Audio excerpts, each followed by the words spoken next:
मेरे दोस्तों, इंसान को अल्लाह तबारक व तआला ने कुछ चीज़ों की फितरत अता की है।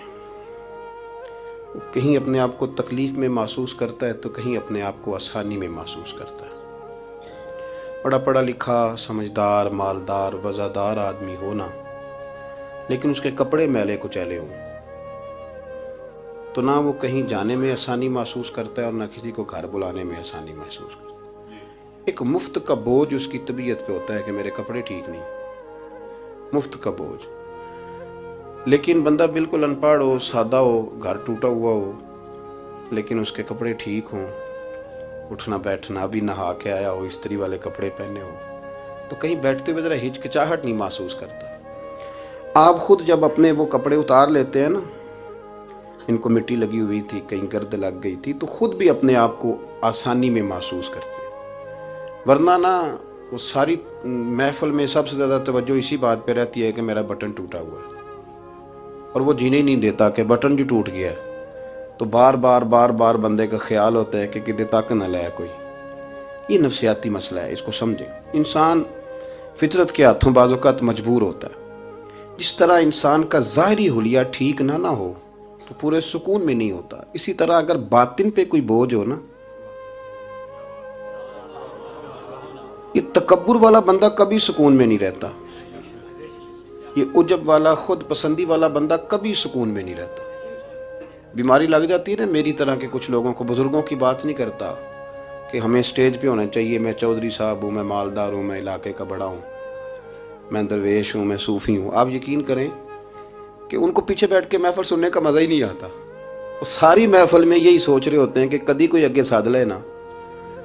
ये बीमारी है, ये सुकून नहीं लेने देती। ये एक मसला है। खुद पसंदी, हसद, उजब, किबर, ये मसाइल हैं। आप जो मर्जी कर लें, ये आपको सुकून नहीं लेने देंगे। किसी बंदे का ये ज़हन बन जाए ना कि मैं जाना जाऊँ, मैं पहचाना जाऊँ, तो आप यकीन करें कि वो मिन्नतें करता है कि यार कोई मेहरबानी करो, मेरा भी जिक्र करो कहीं। शेख सादी रहमतुल्लाह अलैह फरमाया करते थे कि लकड़ी को घिन इतनी तेज़ी से नहीं खाती जितनी बड़े लोगों को खुशामद तेज़ी से खा जाता है। इनका बस नहीं चलता, वरना दो बंदे रख लें 8-8 घंटे की ड्यूटी पे कि मेरी तारीफ़ें किया करो, बस नहीं चलता। ये बातन के जो मैल कुचैल है ना, मेरे रसूल करीम का कमाल ये है कि हुजूर ने नज़र करम से सारे ही दूर फरमा दिए। और महबूब के अपनों ने जब नबी पाक से दलील मांगी ना कि आप अल्लाह के नबी हैं, तो उसकी दलील क्या है, अपनों ने दलील मांगी। कुरैश ने। अपनों को मनवाना ज़रा मुश्किल होता है ना, ये अल्लाह का कानून है, उसने चिराग के बिल्कुल नीचे अंधेरा बना दिया है, इसका कानून है, क्या किया जाए। नहीं मानते। अपनों को मनवाना, करीबियों को। उन्होंने जब, मेरे एक दोस्त ने मुझसे कहा कि एक नहीं समझ आई कि जब कोहे सवा पे हुजूर ने कहा था कि मैं अगर तुम्हें कहूँ कि इस तरफ दुश्मन खड़ा है, तो सारे कह रहे थे हम आपकी बात मानेंगे। तो मैंने कहा वो सरकार को मानने की बात थी। यहाँ भी बहुत सारे लोग हैं, वो कहते हैं हज़रत साहब आपकी इज़्ज़त बड़ी करते हैं, पर चुप कर जाए, सियासत का नाम ना लेना। मेरी बात की समझ आ रही? आपकी इज़्ज़त बड़ी करते हैं पर चुप कर जाए। आपने ये नहीं कहना कि सूद ना खाओ, बिल्कुल आपने ये नहीं कहना कि चौधरी साहब के बच्चे की शादी पे बैंड बाजा नहीं होना, क्योंकि हम तो इज़्ज़त करते हैं। इज़्ज़त करना और होता है और बात मानना, इनमें फ़र्क होता है ना जी। कुछ लोग हया करते हैं पर बात, लेकिन ज़्यादा खुशी उसी की होती है जो हया भी करे और बात भी माने। तो अपनों ने जब दलील मांगी ना कि आप अल्लाह के रसूल हैं, तो उसकी दलील क्या है, तो अल्लाह करीम ने फरमाया महबूब इनसे फरमाइए फ़क़द लबिस्तु फ़ीकुम उमरम मिन क़ब्लिही, वो बाहर से तो नहीं ना आया, मैंने तुम्हारे दरमियान उम्र का हिस्सा गुजारा है। अफ़ला ताक़िलून, क्या तुम्हें अकल नहीं?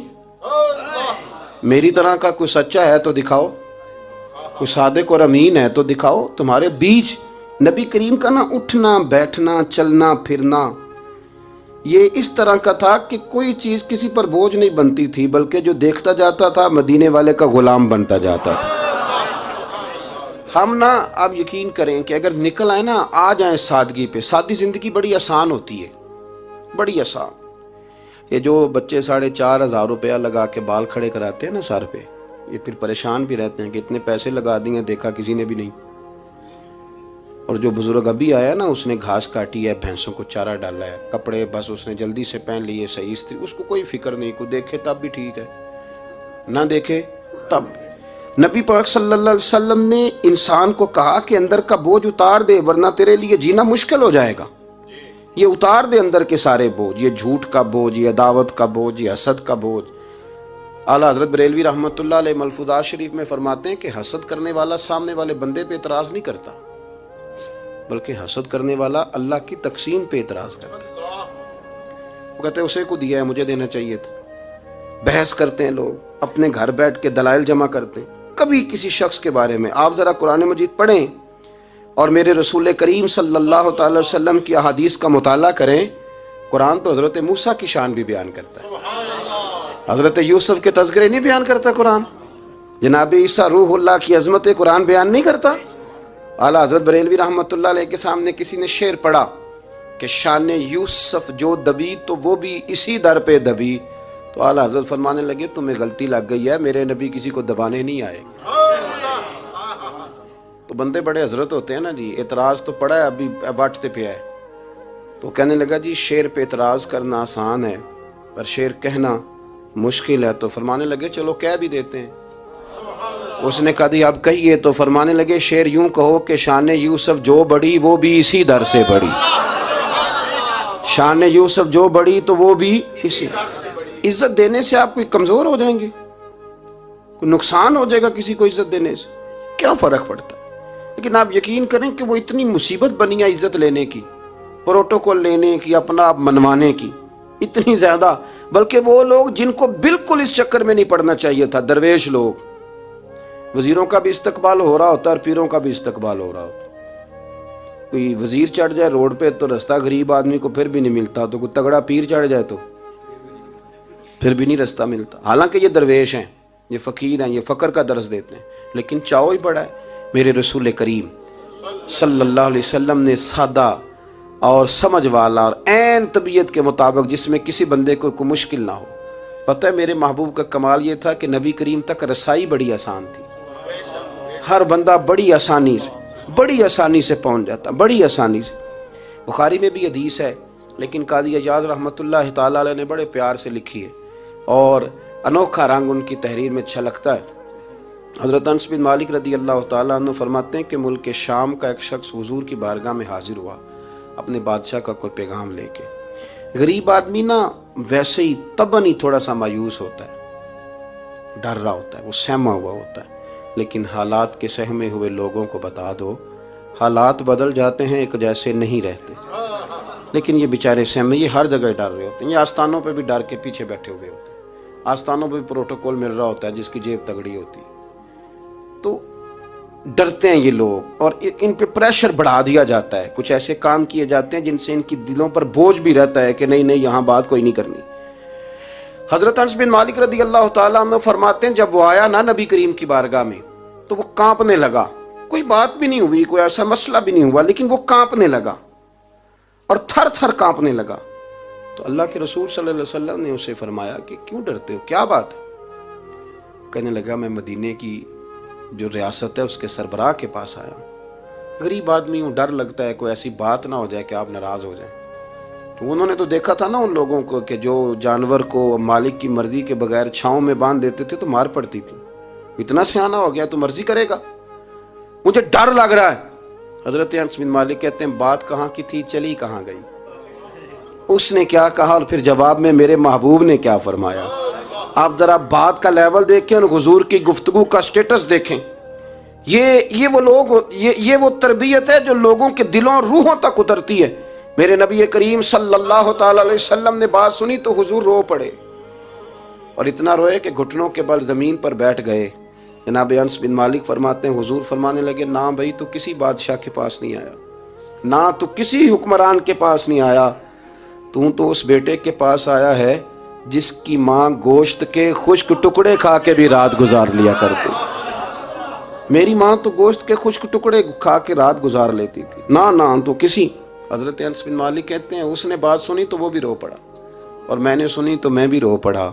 दोस्तों रसूल करीम देखे ना हम लोगों ने किस तरह का लेवल बनाया हुआ है। अभी तक वो जो दौलत का रट्टा है थोड़ा बहुत वो अभी तक चलता है।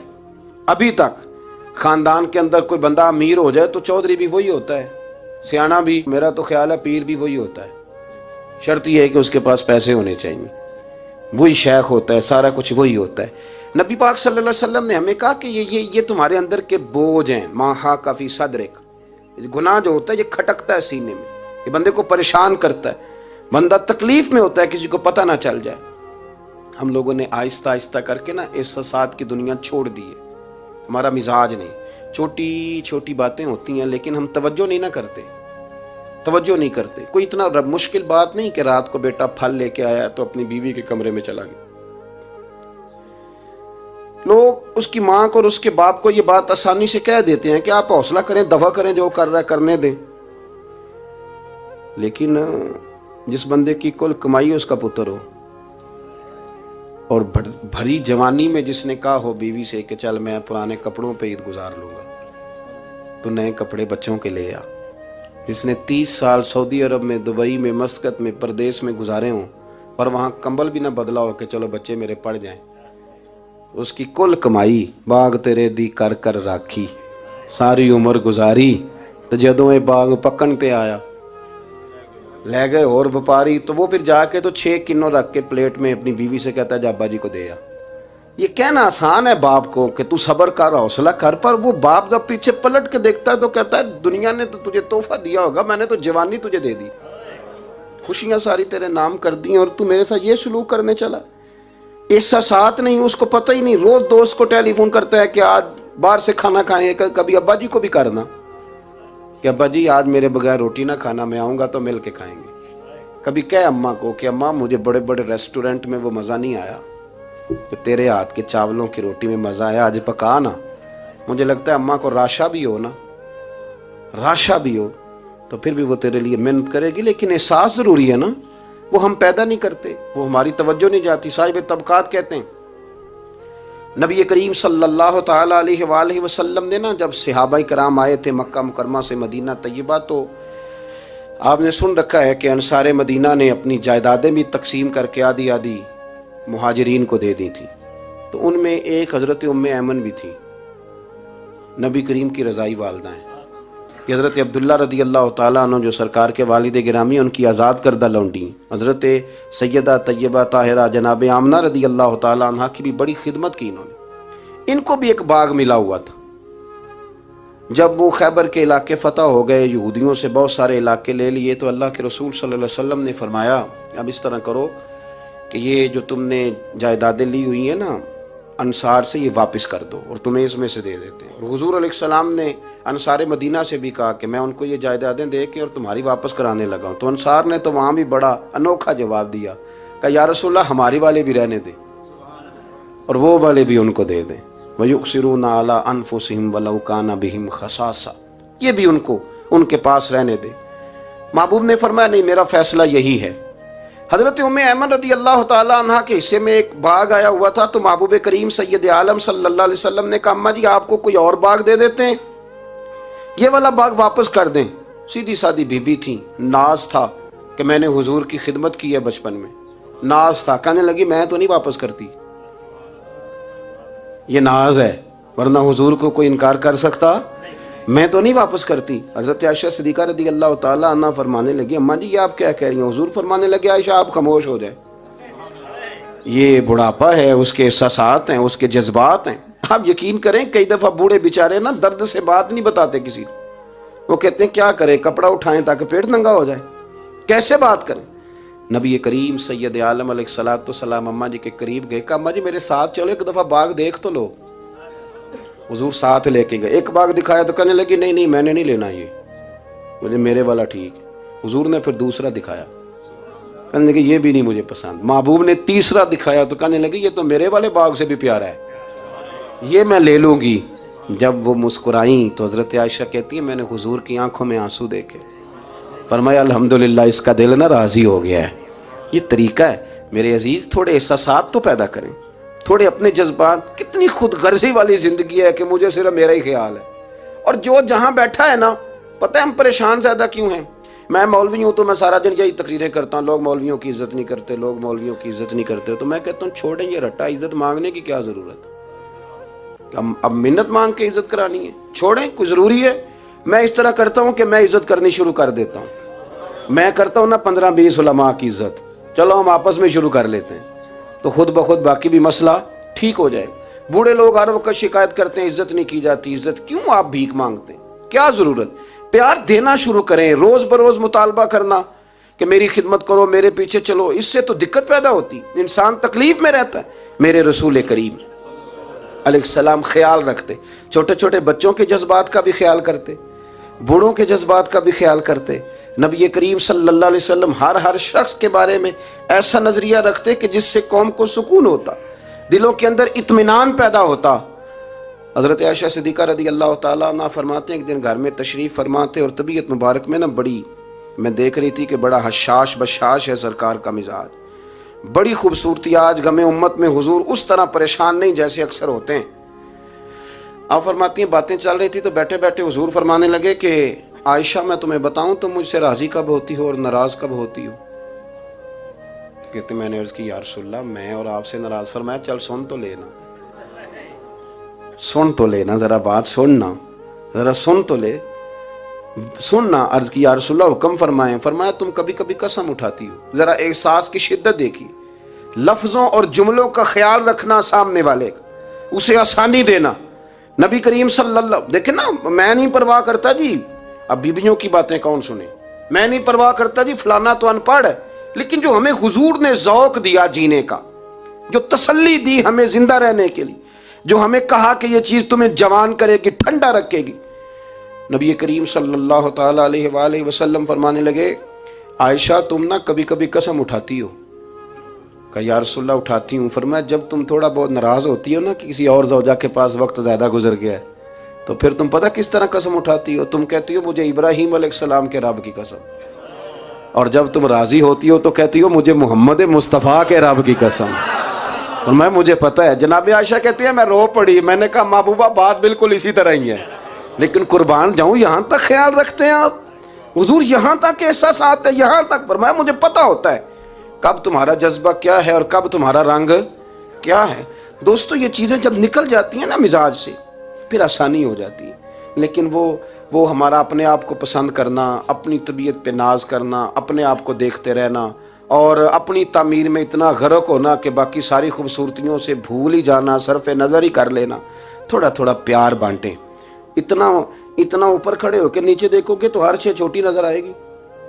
कभी कभी नीचे खड़े होकर भी ऊपर देखें, इंशाल्लाह बड़े बड़े कद वाले लोग दुनिया में मिलेंगे, बड़े बड़े कद वाले। बहुत सारे लोग मुझे कहते हैं जी कामिल पीर नहीं मिलता।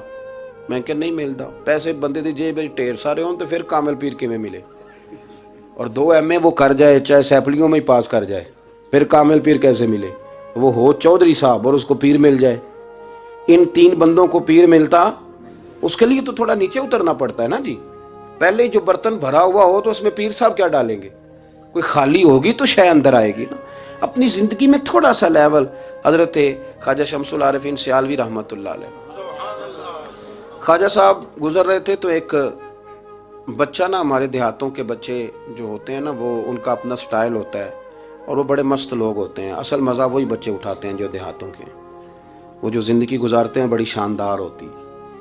मैं आपको तजर्बे की रोशनी में कह रहा हूँ, मैंने देहात भी खोल के देखे और शहर भी सारे देखे, इल्ला माशाअल्लाह ढेर सारे शहर मैंने देखे, और मैंने उसमें देखा है कि ज़्यादा सुखी यही बच्चे रहते हैं जो मिट्टी में भी कभी कभी दौड़ते हैं, हाँ, जो सुन लेते हैं थोड़ी बहुत। आप यकीन करें कि सारे गांव के बूढ़े ही दादा होते थे और सारे ही चाचे होते थे और सारे ही, अब तो रट्टा बन गया, अब तो मसला ख़राब हो गया, अजीब सी उलझन लोगों ने पैदा कर दी।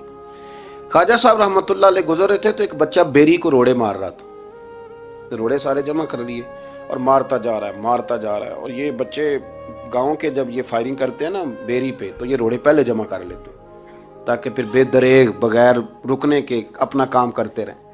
तो मार रहा था तो हज़रत शमसुल आरिफीन रहमतुल्लाह ताला अलैह आप भी गुजरे, मुरीदीन साथ थे, तो 1-2 रोड़ा ना हज़रत को भी लग गया। तो फरमाने लगा पुत्र ज़रा ख्याल करना, मैं बूढ़ा आदमी हूँ, इस उम्र में तो ज़ख्म भी ठीक नहीं होते।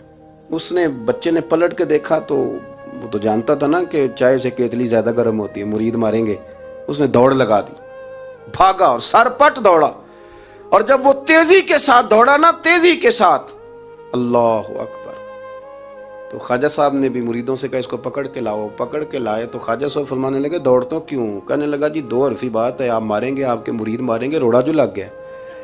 क्या अंदाज है बुजुर्गों का, प्यार बांटने का। ये चीज़ें इंसान को बड़ा मीठा रखती हैं। आप यकीन करें प्रोटोकॉल से निकल आए आप सौखे हो जाएंगे, आसान जिंदगी। ख्वाजा साहब रहमतुल्लाह तआला अलैह फरमाने लगे वैसे तू कर क्या रहा था? कहने लगा मैं रोड़े मार रहा था बेरी को। तो फरमाया बेरी तुझे जवाब में क्या देती है? कहने लगा जी वो तो फल देती है। तो आप फरमाने लगे तू शमसुल आरिफीन को बेरी से भी क्या गुजरा समझता है? आप उतर मेरे सीने से लग, और जो फल मैं तुझे दूंगा ना पहले कभी ना किसी ने दिया होगा। थोड़ा लेवल तो नहीं देखे ना। हमारे बच्चे बड़ी आसानी से कह देते हैं मेरे गांव के लोग जाहिल हैं जी सारे। तो मैं कहता हूं जाहिल को जाहिल कह के जान छुड़ाना तो आसान काम है, ये तो आसान काम है, पर जाहिल को पकड़ के आलिम बना देना ये मदीने वाले रसूल का तरीका है। वो जहाज़ में जो लोग ज़्यादा ट्रैवल करते हैं वो इस बात को ज़रा आसानी से समझेंगे कि जो हमारे देहातों से लोग जाते हैं ना उम्रा करने, अक्सर गरीब लोग होते हैं, कई तो बेचारे कमेटियाँ डाल के जाते हैं। तो वो जब चढ़ते हैं ना जहाज़ पे तो बच्चा पढ़ा लिखा बैठा हो तो बाबा जी को नहीं पता होता तो वो सीट नंबर कैसे देखना है, तो बैठ जाते हैं जहाँ जगह मिले, समझते हैं बस ही हैं। तो बच्चे तनकीद कर रहे हैं जी साढ़े पिंड के बंदे नहीं सियाने हो सकते, देखो इन्होंने बस ही समझा हुआ है, और हंसते हैं फबतियाँ कसते हैं मजाक उड़ाते हैं। तो मैं कहता हूँ यार तू अगर पढ़ा लिखा होता ना तो तू दरवाजे पे जाके बाबा जी का हाथ थामता, फिर तो सीट नंबर दे के उन्हें बिठाता, हाथों पे सीट बेल्ट बांधता, फिर पानी की बोतल देता और फिर कहता हुजूर बुजुर्गों मैं फलानी जगह बैठा हूँ, मेरी ज़रूरत पड़ी तो दोबारा भी आवाज़ दे लेना। पढ़े ना बुखारी मुस्लिम। हज़रत अनस बिन मालिक रज़ी अल्लाह तआला अन्हु फरमाते नजरानी चादर हुजूर ने ओढ़ी हुई थी और नबी करीम सल्लल्लाहु अलैहि वसल्लम जा रहे हैं, जनाब फारूक आजम भी साथ हैं। तो कहते हैं पीछे से एक शख्स ने ना हुजूर की वो चादर, उसमें सुर्ख धारीदार तारे थी, तो पकड़ के ना उसने चादर हुजूर की खींची, तो वो जो चादर थी वो हुजूर के गले में फिर गई। फरमाते मैं वो तकलीफ महसूस कर रहा था तो वो खींच के ना चादर, तो कहने लगा मैं कुछ मांगने आया हूँ। तो दरवाज़ा जोर से खटखटाए उसे भीख देते हो, तो दौड़ जा दरवाज़ा तोड़ेगा। लेकिन हदीस के लफ्ज़ हैं फल्तफ़त इलैहि फदाहिक। हज़रत अनस बिन मालिक कहते हैं जब मुस्तफ़ा करीम ने उसकी तरफ देखा तो हुजूर ने मुस्कुराना शुरू कर दिया। यहाँ मुस्कुराना कमाल है। आला हज़रत बरेलवी कहते हैं जिसके गुच्छे से लच्छे जड़े नूर के उन सितारों की नुज़हत पे लाखों सलाम, और जिसकी तस्की से रोते हुए हंस पड़े उस तबस्सुम की आदत पे लाखों सलाम। हुजूर ने तवज्जो की तो मुस्कुराए। फरमाया क्या लेने आया हो? कहने लगा भिखारी हूँ कुछ लेने आया हूँ। चादरें खींच के मांग रहा है। तो नबी करीम अलैहिस्सलाम ने दिया कितना? मेरे करीम से गर कतरा किसी ने मांगा दरिया बहा दिए हैं, दुर बे बहा दिए हैं। नबी करीम ने फरमाया ये दो पहाड़ियों के दरमियान जितनी बकरियां खड़ी हैं सारी इसे दे दो। दो पहाड़ियों के दरमियान जितनी बकरियां खड़ी हैं सारी इसे। वो आया था तो उसे अदब अदाब भी नहीं आते थे, मांगने का तरीका भी नहीं आता था, लेकिन गांव गया तो जाके दीन का मुबल्लिग बन गया। क्या तबलीग करता है? कहता हो लोगों गुर्बतों से परेशान लोगों आओ मेरे साथ, मैं तुम्हें मदीने ले चलूं। मेरे रसूल इतना देते हैं कि गुर्बत का डर भी निकल जाता है। जब तबीयत के अंदर इंसान के एक मिजाज बन जाए ना, आप यकीन करें ये बड़े ठंडे लोग, मस्त लोग, परवाह कोई नहीं। वरना बहुत सारे ऐसे लोग हैं बेचारे ज़िंदगी में जो दूसरों को सीधा करते करते ना खुद बड़े टेढ़े हो गए, हालात ख़राब हो गए। इमाम अहमद बिन हम्बल वो रवायत लाए हैं, जब एक शख्स ने आकर हज़रत उमर से कहा था मैं तकरीर करना चाहता हूँ, तो फरमाया तू ना करना। उसने कहा हुजूर मैं पढ़ा लिखा हूँ क्यों ना करूँ? फरमाया जब तू मिंबर पे बैठ के वाज करेगा तो बहुत सारे लोगों को गुनहगार भी तो समझेगा ना, तो तेरा अपना क्या बनेगा ये भी तो बता ना, या फिर तेरे अंदर के लेवल का क्या बनेगा। अपने आप को ना इन कबाहतों से, अगर आपके कपड़े ठीक नहीं, आप सुकून में नहीं है, तो आपके अंदर मैल हो तकब्बुर की, हसद की, गीबत की, चुगली की, और सबसे बड़ी बदगुमानी की, बुरा सोचने की, फिर आप कहें कि मैं सुकून से। आप यकीन करें हमारा कोई मुखलिस दोस्त इसलिए नहीं होता कि हम किसी को मुखलिस समझते ही नहीं। हमारे ज़माने में सच्चा इसलिए कोई नहीं कि हम किसी को सच्चा समझते नहीं। हमें बुजुर्ग इसलिए नहीं मिलते कि हम किसी को बुजुर्ग नाराज ना होना, मेरी बात पे गौर करना। हमारे यहाँ इसलिए कोई हमारा हमदर्द नहीं कि हम किसी को हमदर्द, हमारे बंदे को तो दुकानदार कह रहे हैं, हर बंदे को तो झूठा कह रहे हैं, हर बंदे को तो धोखेबाज कह रहे हैं, हर शख्स तो हमारी नज़र में जाहिल है, हर आलिम तो माज़अल्लाह हमारी नज़र में बेअमल है, तो जब इस कदर ज़्यादा हमारा ज़हन बुरा हो जाएगा, या अय्युहल्लज़ीना आमनू इज्तनिबू कसीरम मिनज़्ज़न्नि इन्न बअदज़्ज़न्नि इस्म, इतना बुरा सोचेंगे तो फिर तो हुजूर ने फरमाया नहीं कि अल्लाह तुम्हारे गुमान के करीब है, इस तरह का गुमान करते हो रब भी वैसा ही बन जाता है। तो अपनी सोचों को सुथरा करें, अपनी तबीयत में नरमी लाएं। आप अच्छे बंदे ढूंढने मिलेंगे तो रब आपको ढेरों बंदे अता करेगा। अपने आप को कमज़ोर ना करें, कभी छोटा ना करें, छोड़ें। अपनी निजी मजलिसें भी पाक करें, साफ़ सुथरी करें और ख़ूबसूरत करें, और अपनी जो खलवतें जलवतें उनमें मेहनत करें। अपने से दूसरों को अफजल जानना सीखें, लोगों का इकराम करना सीखें, आदाब सीखें और लोगों के बारे में अच्छी गुफ्तगू करनी सीखें। आप यकीन करें, ये काम आप किसी के लिए करके देखें, अल्लाह आपको सुकून अता करेगा। आला हज़रत बरेलवी रहमतुल्लाह अलैह से किसी ने कहा था, हज़रत जी मेरा दिल बड़ा बेसुकून रहता है, तो कोई वजीफ़ा दें। तो उसका ख्याल था कुछ पढ़ने को बताएंगे। तो फाज़िल बरेलवी रहमतुल्लाह अलैह फरमाने लगे, इस तरह कर, किसी बंदे के साथ नेकी कर, पर उसे पता ना हो मेरे साथ कौन कर रहा है, उसे खबर है। फरमाया इस तरह की नेकी कर, फिर रब तेरे दिल को करार अता करेगा। वो जो दिखा के मस्जिद में पैसे दिए जाते हैं वो नाम तो हो जाता है पर सुकून ले जाता है वो, लेकिन जो छुपा के नेकी होती है वो ज़रा मज़ा कर जाती है। उठ फरीदा सुत्या, झाड़ू दे मसीत, तू सुते ते रब जागदा, तेरी डाडे नाल प्रीत। उठ फरीदा सुत्या ते खलकत वेखन जा, मते कोई मिल जाई बख्शिया ते तू भी बख्शिया जा।